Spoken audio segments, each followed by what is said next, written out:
E aí, pessoal da veterinária, tudo certo? Sejam estudantes ou profissionais já na área, hoje vamos mergulhar num assunto que é a base de tudo: planos e eixos anatômicos. Se essa análise ajudar a clarear as coisas, já fortalece com a inscrição para não perder os próximos conteúdos, combinado? Vamos começar com um cenário bem prático. Imagina a cena. Centro cirúrgico, a vida de um paciente em risco. A instrução é clara: acesse o rim direito. Tá, mas qual o direito? O de quem olha, de frente para o animal, ou o direito do próprio paciente? Parece uma confusão boba, né? Mas as consequências de um erro desses são gravíssimas. É exatamente por isso que precisamos de uma linguagem universal. E para resolver essa confusão de vez, nosso caminho vai ser o seguinte: primeiro, a gente entende o tamanho do problema. Depois, firma a base com a posição anatômica. Aí, a gente coloca o animal numa caixa imaginária para entender os planos de delimitação, faz uns cortes para visualizar os planos de secção e, para fechar, traça as linhas com os eixos. Vamos construir esse raciocínio juntos, passo a passo. Então, o problema está bem claro, certo? A perspectiva de quem observa muda tudo. Direita e esquerda se tornam relativos. E na nossa área, não dá para trabalhar com relativo. A solução? Um sistema único, um padrão que todo mundo entenda, não importa de onde esteja olhando. E essa solução tem nome e sobrenome: Nômina Anatômica Veterinária, ou simplesmente NAVE. Ela foi criada lá em 1967 e funciona basicamente como o nosso dicionário universal. Garante que o termo cranial aqui no Brasil significa a mesmíssima coisa que cranial no Japão. É isso que transforma a comunicação numa ferramenta de precisão. Beleza, mas todo sistema precisa de um ponto de partida, né? Antes de sair usando qualquer termo, a gente precisa concordar sobre uma posição de referência padrão para o corpo do animal.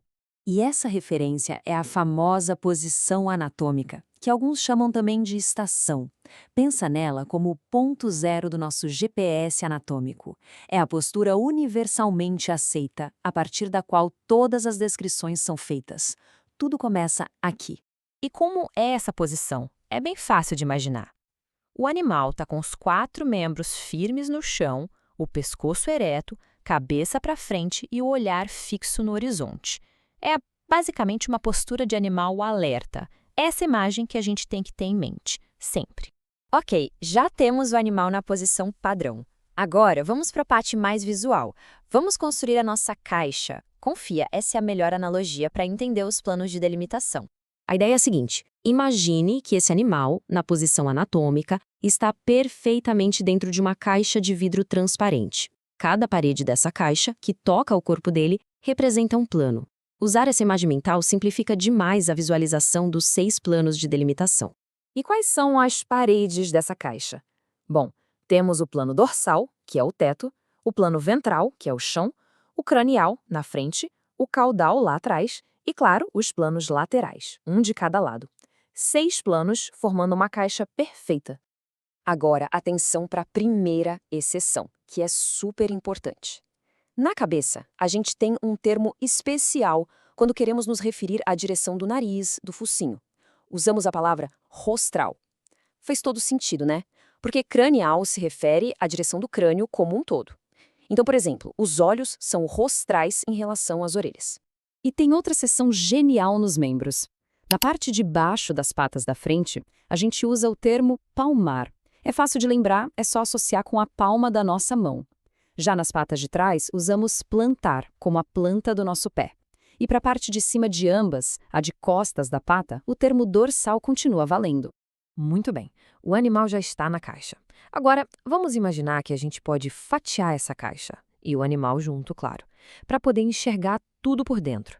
Entender esses planos é crucial para interpretar exames como tomografia e ressonância.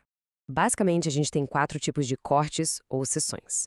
A gente pode dividir o bicho bem no meio, em 2 partes iguais, pode fatiar, como se fosse um salame, pode separar parte das costas da parte da barriga, ou fazer um corte paralelo ao do meio.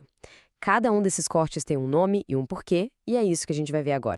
Começando pelo mais preciso de todos, o plano sagital mediano. Ele é único, só existe um.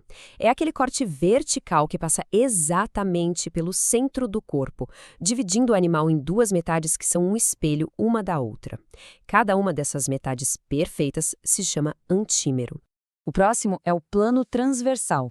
Aqui a gente pode ter vários. Pense em fatiar um pão de forma. Cada fatia é um corte transversal. É exatamente assim que funcionam os aparelhos de tomografia, por exemplo, mostrando o corpo em fatias sequenciais. Essas fatias são chamadas de metâmeros. Agora o plano frontal. Esse é paralelo ao chão, como se a gente passasse uma lâmina separando a parte de cima da parte de baixo do animal. Ou seja, ele divide o corpo numa parte dorsal e uma ventral. Essas partes resultantes são os paquímeros. E por fim, cuidado para não confundir o plano sagital, que também pode ser chamado de paramediano. A palavra-chave é paralelo ao plano mediano, mas ele não está no centro. Qualquer corte que cria uma parte direita e uma esquerda, mas de tamanhos desiguais, é um plano sagital. E é ele que nos dá a noção do que é medial, ou seja, mais perto do meio, e do que é lateral, mais afastado. Certo, já cobrimos a caixa e os cortes.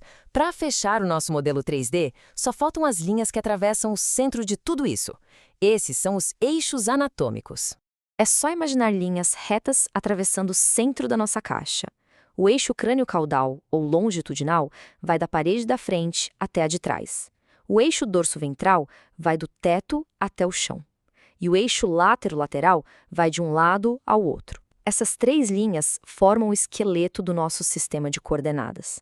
Então, vamos recapitular o essencial? Primeiro, a posição anatômica é o nosso ponto de partida universal, o nosso ponto zero. Segundo, os planos de delimitação criam aquela caixa imaginária em volta do animal. Terceiro, os planos de secção são os cortes que nos permitem ver por dentro. E por último, os eixos são as linhas que ligam os centros dos planos opostos. Ok, a gente já montou toda a estrutura. Sabemos criar a caixa, fazer os cortes e traçar os eixos. Mas e agora?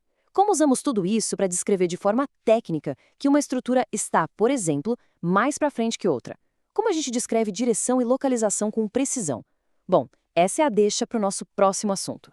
E aí, essa análise ajudou a organizar as ideias? Se sim, a inscrição e a curtida são o melhor jeito de apoiar a criação de mais guias como este. Ficou alguma dúvida? Tem alguma sugestão de tema? É só deixar aí nos comentários que a gente lê tudo. Um abraço e até a próxima!